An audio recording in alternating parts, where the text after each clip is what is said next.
Welcome to the Vision Gap Show. Align your big idea and vision with a plan of action to resonate and stand out in your market. With your hosts, Andy Halko and Tony Zayas. Welcome to today's show. We're talking value propositions, diving in a little bit deeper. And Andy, I will say, to me, value propositions is kind of the culmination of the work that we've done until now. To me, it's kind of the big payoff. And then there's things that flow from that. But how do you look at value propositions when you're working with a client? Yeah, it's definitely the crux for me of where you kind of start and then everything really just explodes from that moment, right? Value propositions to me are what you use to define what makes you unique in the marketplace and why people should buy from you.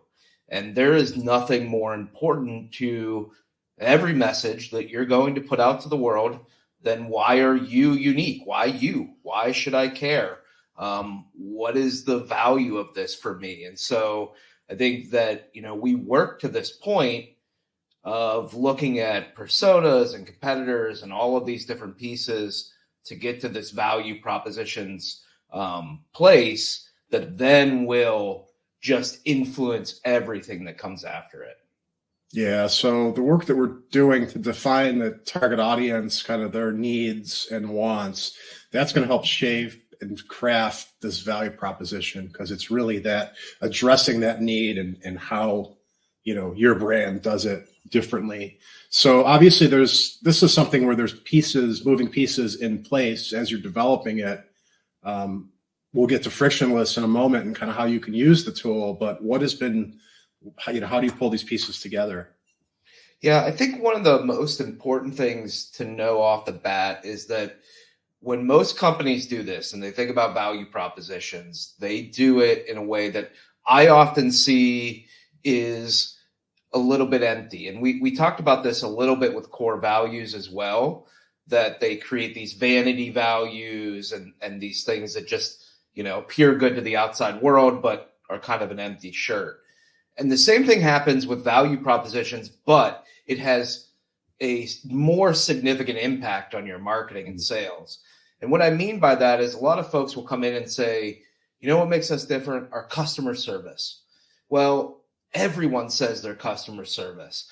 And if that's the thing that you're going to market to say, like, we're different because of our customer service, you're going to run into a lot of scenarios where no one understands why they should do business with you over the next 5 people that are also saying customer service or are experts, or, it's a lot of times these things that people instantly go to because it's easy. And yeah, of course you feel like, yeah, we take care of our customers and that's what's important to them and this and that. And I think that's where the mistake happens, is that people don't go through a process that helps them really dig in and take a logical approach to determining what are not empty shirt value propositions. What are ones that are really going to stand out in the marketplace? So when you go in and have that meeting or you present that message on the website, there is a clear,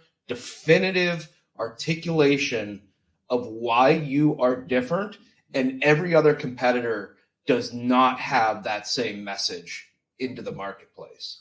Yeah, and that's sometimes, I believe, is drilling down into the weeds and speaking the language of the customer and talking about those specific challenges that they might have. Because to your point, customer service, anyone could say that, right?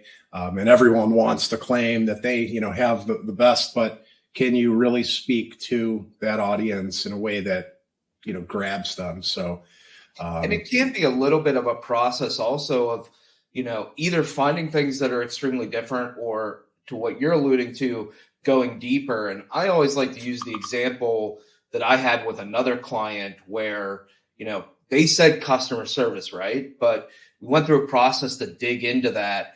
And at the end, what we ended up coming up with was a concept of the 5-star customer success program. Mm-hmm. And it was much more about, like, star number 1 meant that you were going to talk to a senior expert on your first. Number 2 was that you would get a response within 4 hours of your first phone call, right? Star number 3. And so now it was something that when you go out to the marketplace and everybody says we have great customer service, you can say, I have a 5-star customer success program. And here's what makes it that way. And you talk about how each of those 5 stars contributes to something that your competitors don't do. And so that is, that breaks it up into 2 things. One, the first part is, what is the thing that makes you different? And if for some reason it is hyper competitive, it's how do we create a message and a structure that does create separation. So unique, different, and defined is kind of what I heard as you laid the example out. So that's fantastic. Well, for people that are watching that want some help with how to dive deeper and define value propositions, because it's not necessarily an easy exercise to do. It's easy to just say, define it and make it different and all of that. But we have our tools. So Frictionless is a platform that you can use to do this. So why don't you go ahead and show us how? Yeah, I'd love to. So, we've talked about this, how Frictionless kind of and our process has built up to this, that you come in and you're working on your core values, vision, offerings, things that we've been through before, personas and competitors. And really, personas and competitors are the key elements to creating good value propositions. And you should get that at the basis, right? That, we understand what our target audience wants. We understand what our competitors do. And there is something in there that we are different from other folks. And so our tool and workshop is set up to help folks walk through this process. And it's a process that we've developed over the last 20 years of working with clients on this. And that process starts out with one, taking buying factors. So we always look at, why are people buying from us? And the way I like to describe it is, think of when they're evaluating different companies, they have a grid that's, what are the things that I want and need, and what are the companies that I'm going to check mark off in between who does what, right? And so some of the buying factors we see here, customer service that we just talked about, but it could be the number of years in business. It could be, quick time to use, a clear methodology we've got here, the training and onboarding, vendor innovation pace, how quickly they update or innovate. All of these things are buying factors, and you have a mix of buying factors that we've actually put some standard ones in here. But then when you've created your personas, you're creating your own custom buying factors, reasons that your target audience buys. And in our exercise, it allows everyone on your team to pick 10 and rank them to say, how important are they to the target audience? And so we may say ease of use is our number one thing. And we look, and, Tony's come in, he said proven track record. Someone else comes in and has different scores, and basically you can see each person's, but this first step is making sure that you have defined what is most important to your target audience when they buy, and how do you rank it. And so the next thing that ends up happening, we actually have in the system a moderator, and that moderator can take all of that and actually scores it all, right? And it says, okay, across the 10 people that have answered this in our group, we've gotten 3 votes for this, 2 votes for this. And then based on where they placed it in the rank, it gives an additional score as well. And our moderator can come in and basically lock in different factors and say, okay, we've looked at these, they've been ranked, and now we're going to talk about them, and we're going to lock these ones in as our top 5 or 6 factors that we're going to compare. And then the real magic that ends up happening is that what we want to do is now look at it and say, who is good, who is best, who is weak, who doesn't even do this across ourselves and our competitors. And so we would have a list of competitors here, and we might say, you know what, our proven track record is the best, but this competitor only has good or has weak. And if you have more competitors, you can do that across, 5 or 6. And what that ends up doing now is you've taken the most important things that your customers choose to buy and what they use as their most important criteria. And you've now created a ranking system that determines which one of those do you have the greatest strength in versus your competitors. And so if you think about that logically of value propositions, this is what makes us unique and why people buy. It all comes together. So now I'm going into the marketplace with reasons that people should buy from us that are aligned to the reasons that they do want to buy and that we have determined we're different than everybody else.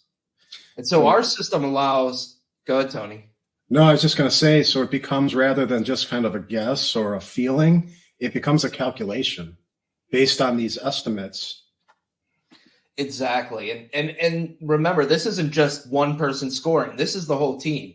And so the great thing is if you're bringing in your leadership team, maybe adding in some salespeople, you're now getting a more unbiased view as well.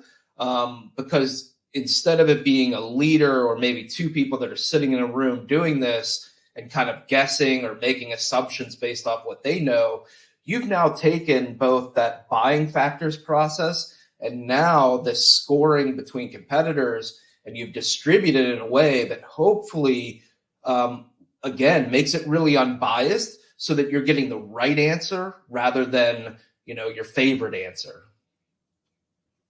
And so with this exercise, once you do this, it behind the scenes scores everything and uses kind of a methodology that we have to understand the gaps between the scoring. And it pulls together the 3 that you have the most distinction for in the marketplace now. And so based on our team scoring, clear methodology, proven track record, and expertise and industry knowledge have become the 3 things that our customers want, and we know we're better than our competitors at. And so now everybody on the team is actually able to provide some insight to that. So for each of these, they're describing, why are we better than everybody else? What proof do you have that you're better?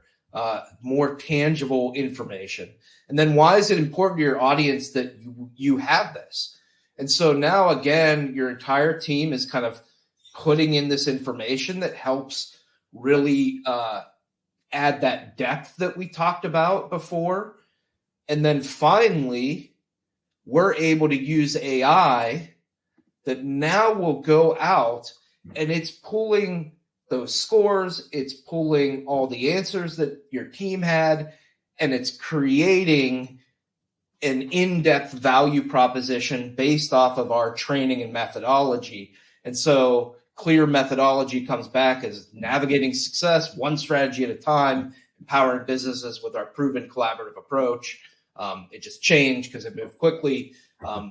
Unraveling success through clarity. You can see this one that when I clicked it a second time, it came back again.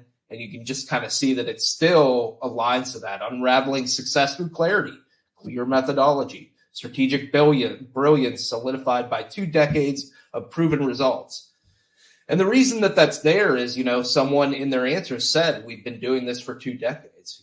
They've said other things of other pieces, and it's really building this value proposition and this story in depth from all of that.